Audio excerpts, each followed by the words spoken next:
Maybe you'll agree that the hardest part of learning guitar is getting used to sounding garbage like 80% of the time. And we think sometimes that's just a lack of our talent or time or dedication to practice, but no. The truth is there's a lot of small actions and bad habits that make you suck at playing, and we're gonna talk about them today. I'm gonna give you some tough love, and if you feel already insulted, please don't get me wrong. There's absolutely nothing wrong with sounding bad.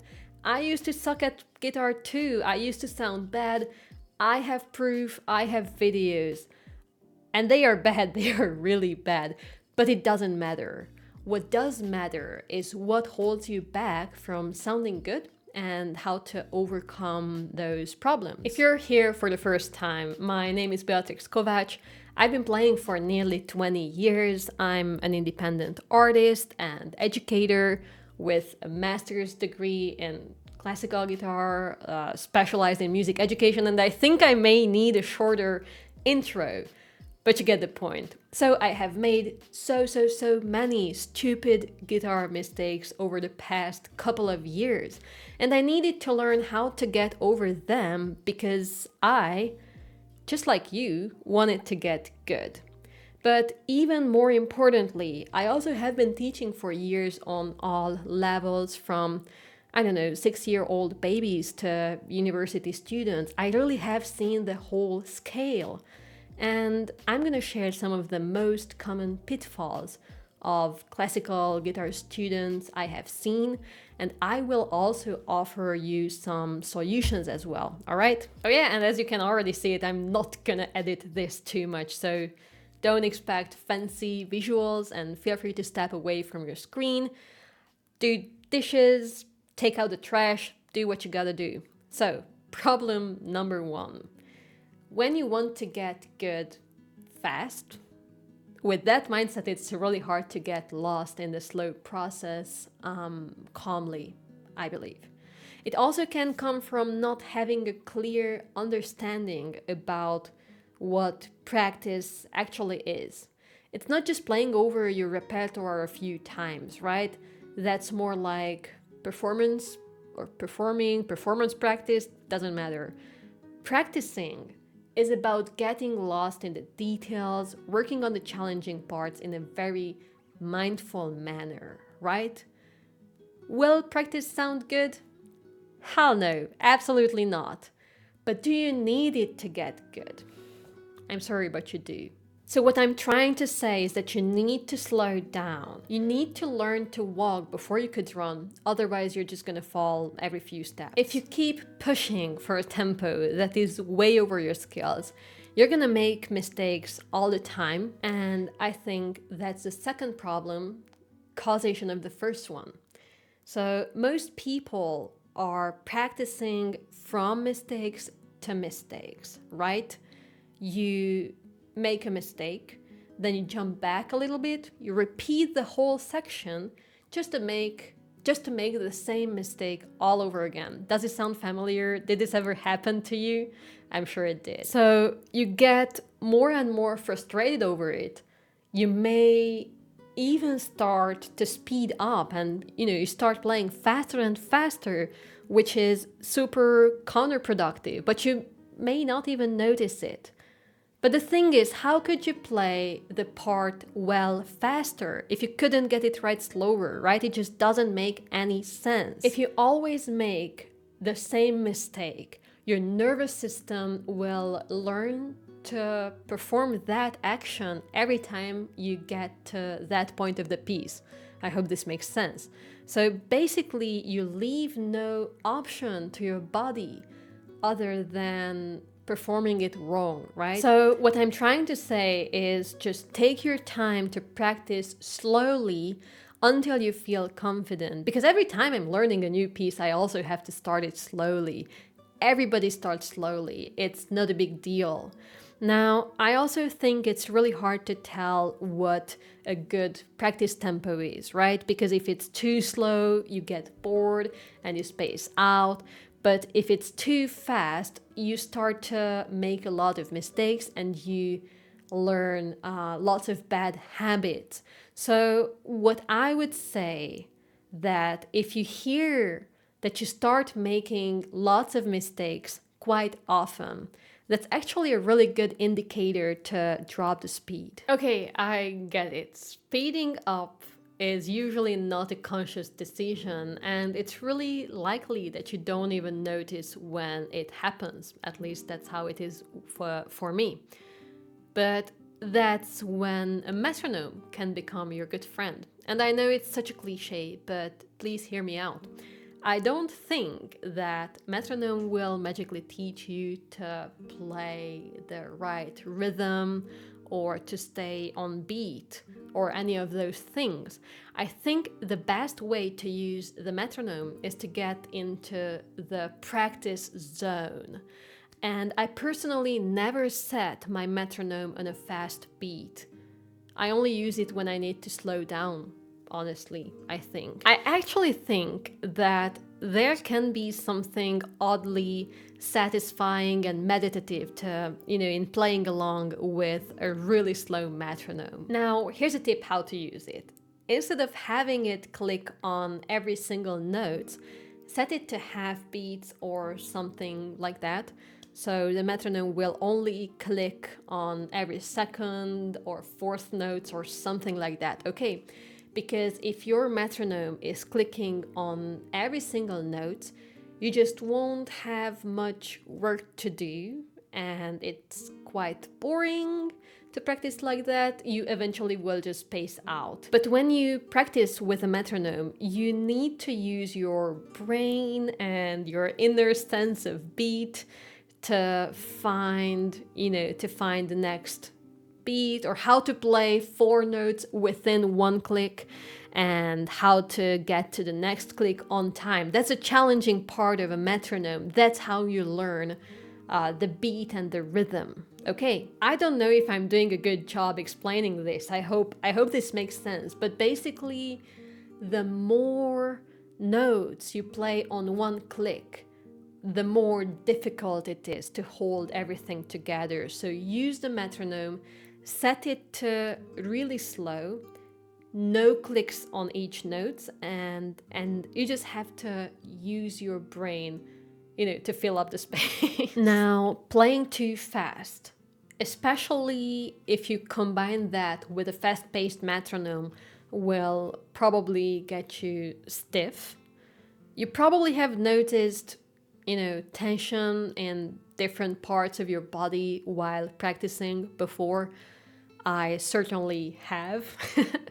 Maybe, I don't know, maybe it's your hands or shoulder. That's pretty common, or face or jaw. Personally, I strain my neck here, this part of my neck here. I don't know if I'm not careful. But if you notice tension, that's also a very, very good indicator that you're trying to do too much, too fast, too soon. And I know you want to have everything and you want it right now. I'm the same, believe me, I'm with you. I hear you. But the thing is, you just simply can't. So we must prioritize certain things over others. So this is what we're going to talk about now. The final plan is to play the right notes at the right time with the right speed, with expressive dynamics, and with as little effort as possible. Easy, right? That's really not much to handle. But if it may be, because it is actually a lot, please try this.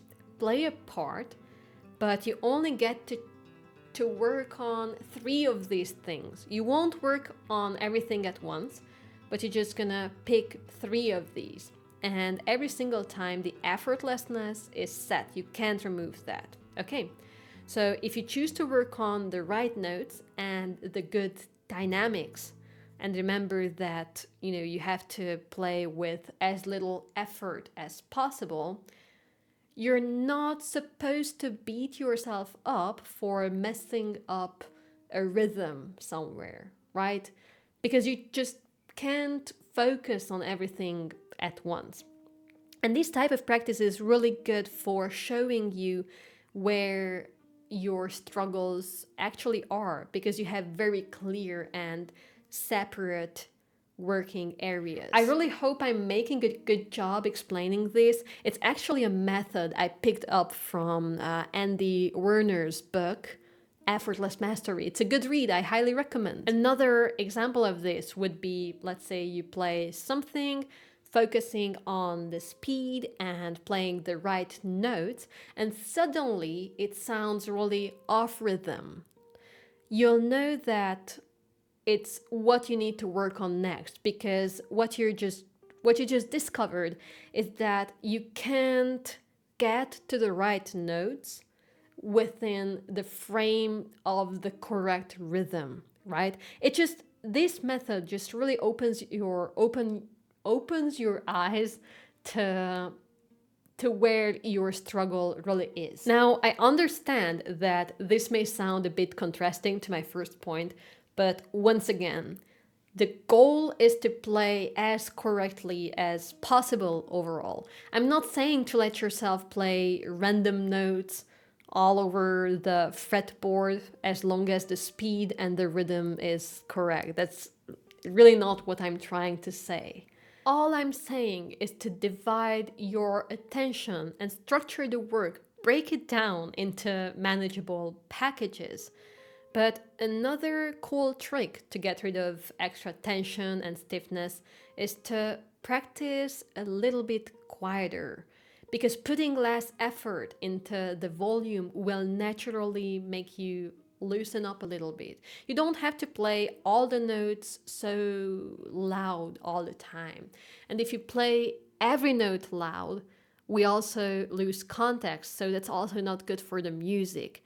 You must play quietly so the loud notes can pop out, right? Now, all of these might be hard if you're still playing pieces that are just way over your level overall, right?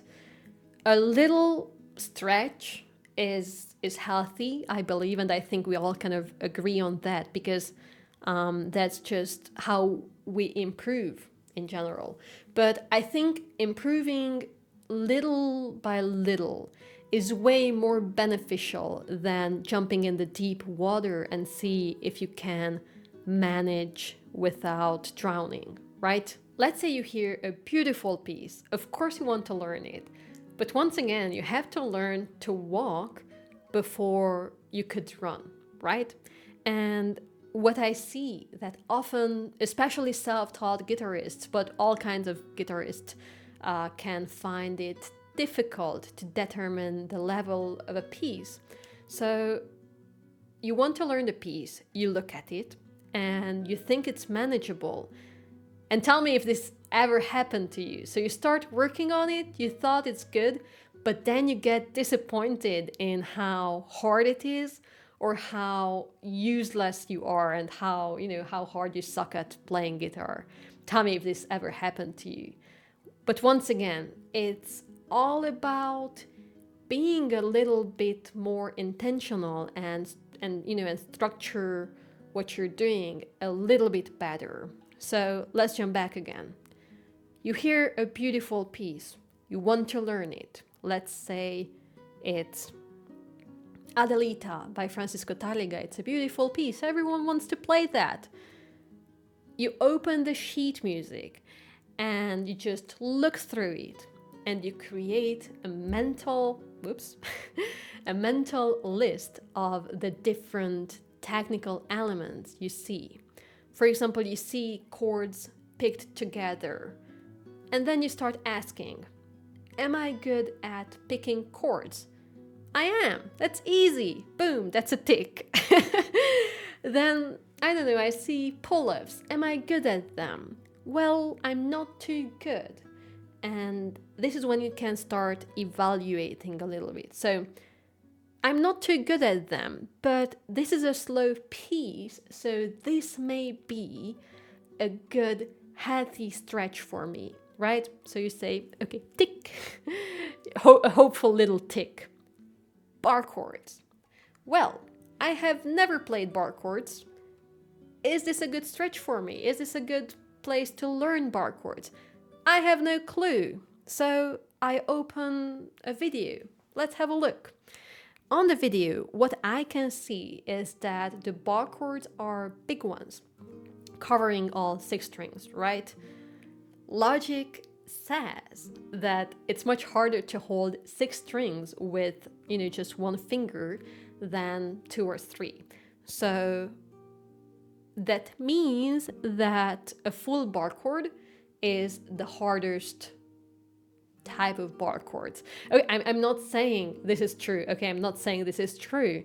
I'm just trying to act dumb to show you the process. I don't have to try too hard to act dumb.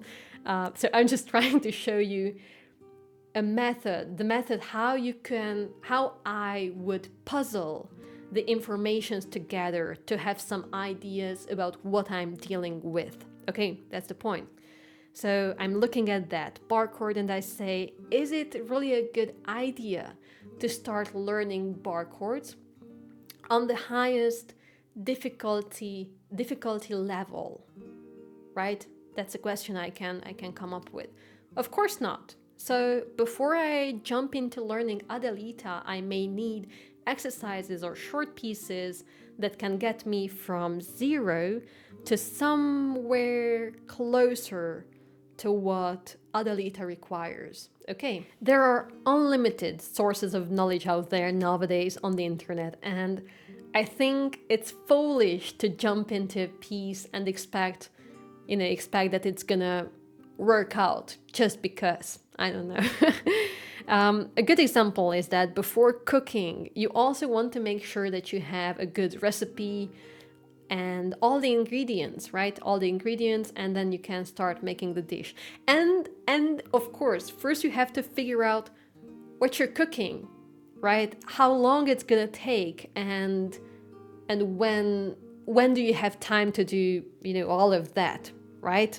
It's actually a lot of preparation. You can put a lot of preparation into a meal, and there's nothing more frustrating than to stand in the kitchen with all the ingredients, prepared, just to realize that one main thing, one very important thing is missing. I was making pulled pork sandwich yesterday. I had everything. Meat is great. It was fantastic. But you know what I was missing? The buns. The fucking buns. So my point is, make a list of all the needed techniques, evaluate the difficulty, and judge if you can manage or you need an extra step, in between. I think most of the things I was talking about so far come down to one source, which is impatience. And I know it's frustrating to see little to no progress for weeks and months and sometimes even for years. But if you take your time to lay down the good foundations, you'll be really surprised to see how far you can get within just a couple of years. And yes, years. We're talking about years.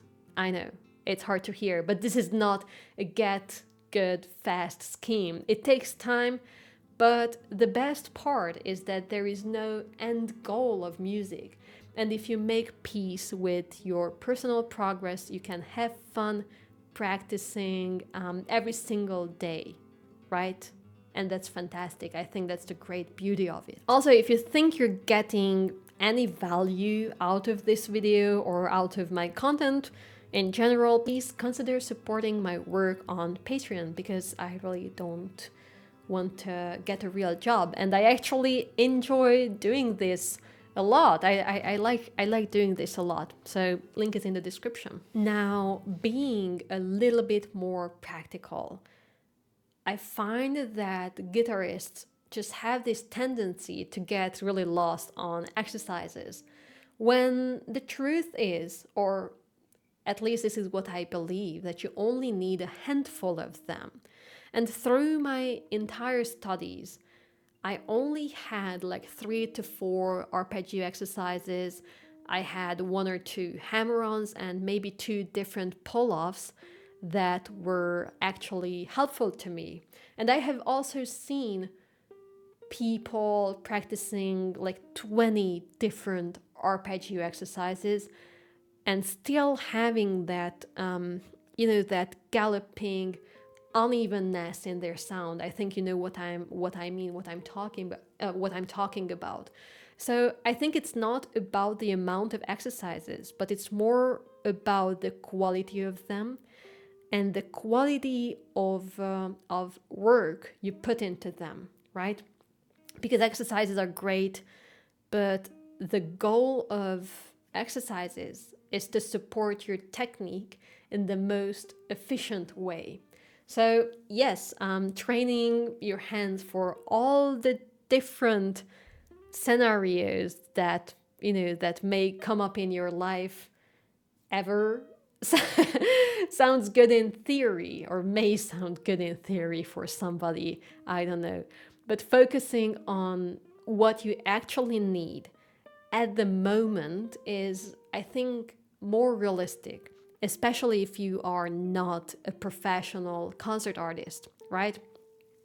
So I think exercises should be very focused on solving a really well-defined problem, right? They should be really compact and accessible.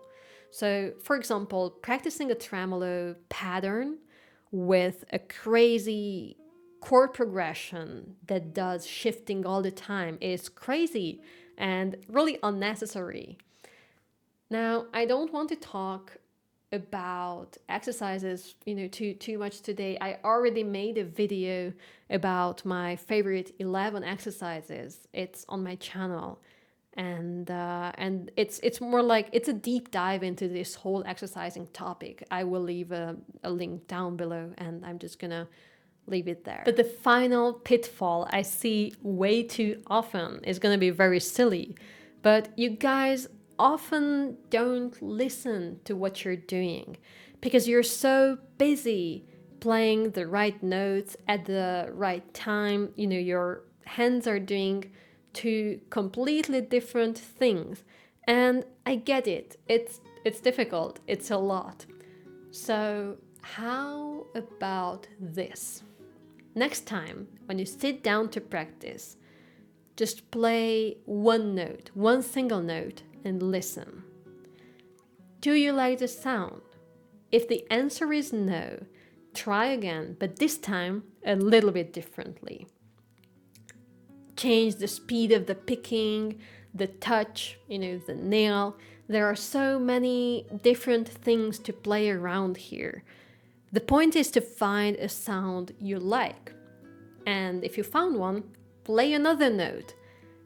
How do you like that one? And how do you like the way you connected it to the previous one? Because they should sound homogeneous, like smooth, like they should sound like they're part of the same system. And if you play one more note, now you have a melody.